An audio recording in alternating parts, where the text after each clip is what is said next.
আসসালামু আলাইকুম। বৃহস্পতিবার মার্কেট পড়েছে। ৩৩ পয়েন্টের মতো মাইনাস হয়েছে। সো মার্কেট যখন পড়ে তখন নরমালি জেড আর লো ক্যাপ ভালো করতে থাকে। আজকে টেক্সটাইল সেক্টরের কয়েকটা জেড নিয়ে কথা বলব, যেগুলো হয়তো সামনে ভালো করতে পারে। ভিডিওটা দেখতে থাকেন। ফার্স্ট অফ অল আপনাদেরকে জানাচ্ছি এই ভিডিওটা একেবারে এডুকেশনাল পারপাসে তৈরি। এটা কোনো বাই সেল সাজেশন নয়। শেয়ার বাজারে জেনে বুঝে বিনিয়োগ করবেন। তো ইনডেক্সের বর্তমান যেই অবস্থা, সেই অবস্থার ইনডেক্সের টোটাল অ্যানালাইসিসটা আপনাদের সাথে শেয়ার করা আছে গত দিনের ভিডিওতে। ট্রায়াঙ্গেলের মধ্যে যদি থাকে ইনডেক্স, এখান থেকে যদি সাপোর্ট পায় তাহলে তো ভালো, আর সাপোর্ট না পাইলে আস্তে আস্তে কমবে। বর্তমানে এই কমার মধ্যে হয়তো সাপোর্ট পেয়ে বের হয়ে যেতে পারে উপরের দিকে, বলা যায় না। আমরা আস্তে আস্তে দেখবো যে মার্কেটটা কি করে না করে। বাট একটা স্ট্র্যাটেজি যদি নেওয়া যায় তাহলে বর্তমানের এই ধরনের মার্কেটে খারাপ কোম্পানির শেয়ারগুলা, জেড বা হচ্ছে লো ক্যাপিটালের যে লো পেইড আপ ক্যাপিটালের যে শেয়ারগুলো আছে সেগুলো নর্মালি ভালো মুভমেন্ট করে থাকে। তো এগুলো অনেক রিস্কি, এগুলো অনেক রিস্কি। আমি বারবার বলতেছি, ৩ বার বলতেছি, এটা অনেক রিস্কি একটা জিনিস বর্তমান সময়ে ট্রেড করাটা। ক্যাপিটালের খুব অল্প পরিমাণ টাকা ইউজ করতে পারেন। ধরেন আপনি ১০ লাখ টাকা ট্রেড করেন, ১০ লাখ টাকার পোর্টফোলিও আপনার, আপনি ম্যাক্সিমাম ২ লাখ টাকা দিয়ে এই কাজগুলো করতে পারবেন।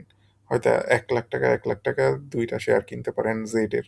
কিন্তু আপনি কোনোভাবেই হচ্ছে আরও বেশি পরিমাণ টাকা যদি ইনভেস্ট করেন তাহলে প্রবলেমে পড়বেন। দ্যাট মিনস এখানে বুঝতে পারলেন যে আ বর্তমান মার্কেট সিচুয়েশন, বর্তমান মার্কেটের কথা বলতেছি। আপনার 20% এর বেশি টাকা ইনভেস্ট করা উচিত না। এবং এই যে জেড ক্যাটেগরির কথাগুলো বলবো, এটা শুধুমাত্র আপনাদের সাথে উপস্থাপন করা। আপনারা জেনে বুঝে তারপরে চিন্তাভাবনা করবেন, বুঝার চেষ্টা করবেন। কিনতে হবে না, কোনো কিছু করতে হবে না, জাস্ট দেখতে পারেন। কিন্তু কোনো ডিসিশন নেওয়ার আগে নিজের বিবেক বুদ্ধি ইউজ করবেন। কারণ খুবই রিস্কি, খুবই রিস্কি, খুবই রিস্কি। বারবার বলতেছি এই কথাটা, কারণ আমি চাই না আমার কারণে কেউ কোনো রিস্কের মধ্যে পড়ে যায়। তো বর্তমান মার্কেটের এই সিচুয়েশন অনুযায়ী যেহেতু এগুলা বাড়তে থাকে, সো আমি আমার কম টাকা ইউজ করে একটা ব্যালেন্স করলাম পোর্টফোলিওতে। এবং বর্তমান মার্কেটেও যদি ট্রেড করতে চাই, যদি যেই শেয়ারগুলো বাড়তেছে সেগুলো যদি কিছুটা ট্রাই করতে চাই, তাইলে এই কয়েকটা শেয়ার, টেক্সটাইল সেক্টরের কয়েকটা শেয়ার দেখা যাইতে পারে। এইগুলা টেকনিক্যাল, পিওর টেকনিক্যাল অ্যানালাইসিস যদি বলেন তাহলে এখনো কোনো কিছুর জন্য রেডি না। তবে জাস্ট একটা সম্ভাবনা শেয়ার করা। ব্যাপারটা এরকম আমার কাছে, আমি অনেক চিন্তা ভাবনা করলাম আসলে কি নিয়ে ভিডিও করব।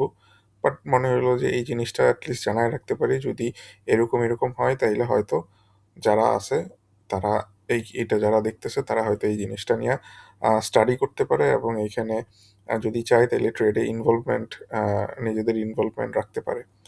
বাট আমি বারবার বলে নিতেছি এটা অনেক, অনেক, অনেক রিস্কি। সো টেক্সটাইলের মধ্যে ফার্স্টেই যদি বলি তাহলে আমি পুরা ফুল টেক্সটাইলটার জেড গুলা নিয়ে আমি চেক করলাম। চেক করে দেখতেছি, দেখেন এখানে তো বহুত জেড আছে টেক্সটাইলের মধ্যে।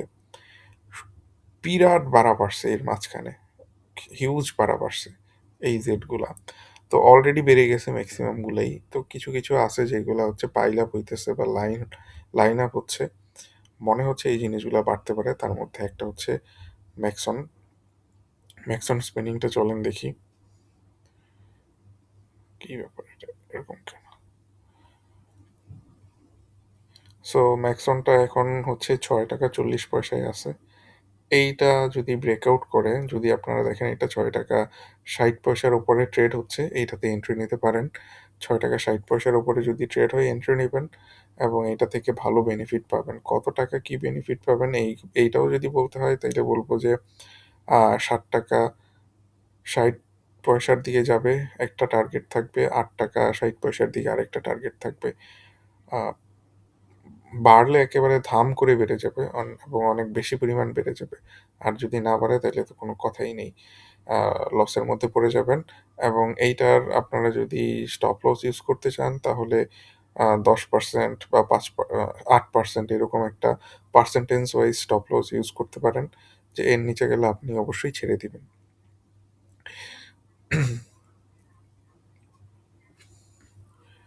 তারপরে আপনাদের সাথে শেয়ার করব হচ্ছে পিডিএল, প্যাসিফিক ডেনিম, এইটা বর্তমানে একটা লাইন আপ অবস্থায় আছে মোটামুটি। স্টপ লস ইউজ করতে পারেন ৫ টাকা ২০ পয়সায়, বর্তমানে ৫ টাকা ৮০ পয়সা আছে। এইটাও ব্রেকআউট করতে পারে। ব্রেকআউট যদি ৬ টাকা ১০-এর ওপরের দিকে চলে, ৬ টাকার ওপরে যদি ট্রেড হয়, ৬ টাকার ওপরে মানে হচ্ছে ৬ টাকা ১০ পয়সায় যদি ট্রেড হইতে থাকে, এটাতে এন্ট্রি নিতে পারবেন খুব ভালোভাবে। এবং এটা যদি বাড়ে তাহলে হিউজ একটা গ্যাপ দিয়ে দিবে, এবং এই গ্যাপটা হয়তো একেবারে ৮ টাকা পর্যন্ত চলে যাবে। জাস্ট বলে রাখতেছি এই জিনিসগুলা। চেষ্টা করব হোয়াটসঅ্যাপ গ্রুপটার মধ্যেও আপনাদেরকে আপডেটটা দিয়ে দেওয়ার জন্য। হোয়াটসঅ্যাপ চ্যানেল যেটা আছে, এখানে চেষ্টা করব আপডেট দেওয়ার জন্য। আর এগুলা খুবই রিস্কি, খুবই রিস্কি। সো এই রিস্ক জিনিসটা মাথায় রেখে তারপরে যদি দরকার হয় তাইলে ইনভেস্ট করবেন। এরপরে ধরেন মেট্রো স্পিন যদি দেখি, খুব বেশি ভালো না, বাট আমি দেখছি যে এই জিনিসটা খুব বেশি ভালো লাগে না। ওই জিনিসটা মাঝে মাঝে অনেক ভালোভাবে ক্লিক করে। তো এইরকম একটা শেয়ার হচ্ছে মেট্রো স্পিন। এইটাও এইটারও মানে ব্রেকআউট হইতে হইলে প্রায় হচ্ছে ১০ টাকার উপরে ট্রেড হওয়া লাগবে। বর্তমানে ৯ টাকা ৪০ আছে, অনেক সময় বাকি। কেউ চাইলে এটা হচ্ছে কনসলিডেশন ফেজে কিনতে পারে, তাইলে টাকা কম লাগবে, মানে একটু আগে কিনতে পারবে। এবং এটা হয়তো ব্রেকআউট যদি হয় তাইলে ব্রেকআউট হওয়ার পরে প্রায় ১২ টাকা ৬০ পয়সা পর্যন্ত চলে যাবে। ১২ টাকা ৬০ পয়সা পর্যন্ত চলে যাবে, এবং এটা একসময় হয়তো ১৫ টাকা ৪০ পয়সাও চলে যাইতে পারে। এরপরে একটা জিনিস অলরেডি শেয়ার করা আছে আপনাদের সাথে গ্রুপের মধ্যে। নিউ লাইনটা দেখেন ৬ টাকা ৮০-তে শেয়ার করা হয়েছিল। ৬ টাকা ১০-এ হচ্ছে স্টপ লস। এইটা বাড়ছিল, বেড়ে আবার একটু কমছে। এইটা এখন সাপোর্ট নিতেছে, যেটা খুবই ভালো একটা লক্ষণ মনে হইতেছে। এই কারণে হচ্ছে এই জিনিসটা শেয়ার করা। দেখেন এখান থেকে সাপোর্ট নিয়ে হয়তো আবার উপরের দিকে চলে যেতে পারে, এই জিনিসটা হইতে পারে। আহ সো এইটা যদি উপরের দিকে যায় তাইলে হচ্ছে এটা টার্গেট কত রাখছিলাম, দেখেন টার্গেট হচ্ছে ১০ টাকা ২০। অনেক বেশি টার্গেট দিয়ে রাখ ফেলছি। এত তাড়াতাড়ি এত উপরে যাবে কিনা জানি না, বাট এটা একটু সময় দিলে হয়তো এই লেভেল পর্যন্ত যাবে। আচ্ছা, এনিওয়ে, আপনারা যদি প্রফিট টেকিং এর কোনো স্ট্র্যাটেজি চান তাইলে একটা স্ট্র্যাটেজি আছে যেটা আপনাদের সাথে শেয়ার করতে পারবো। হোয়াটসঅ্যাপ নাম্বারে যোগাযোগ করবেন। এবং যদি কেউ প্রফেশনাল ট্রেডিং কোর্স করতে চান, আহ, একটা ভালো কোর্স লঞ্চ করা আছে, চাইলে এটাতেও জয়েন করতে পারেন।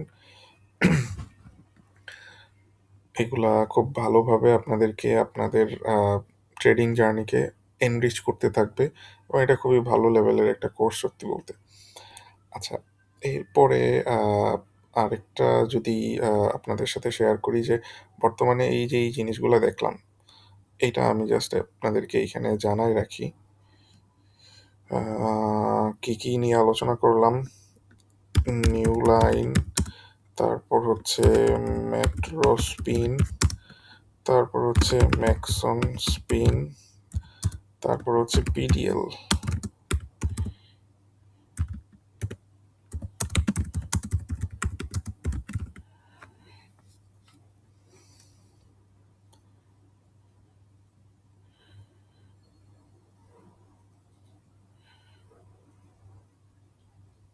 ওকে, এটা দিয়ে রাখলাম। তো এই হচ্ছে মোটামুটি আজকের আলোচনা। সবাই ভালো থাকেন। আল্লাহ হাফেজ।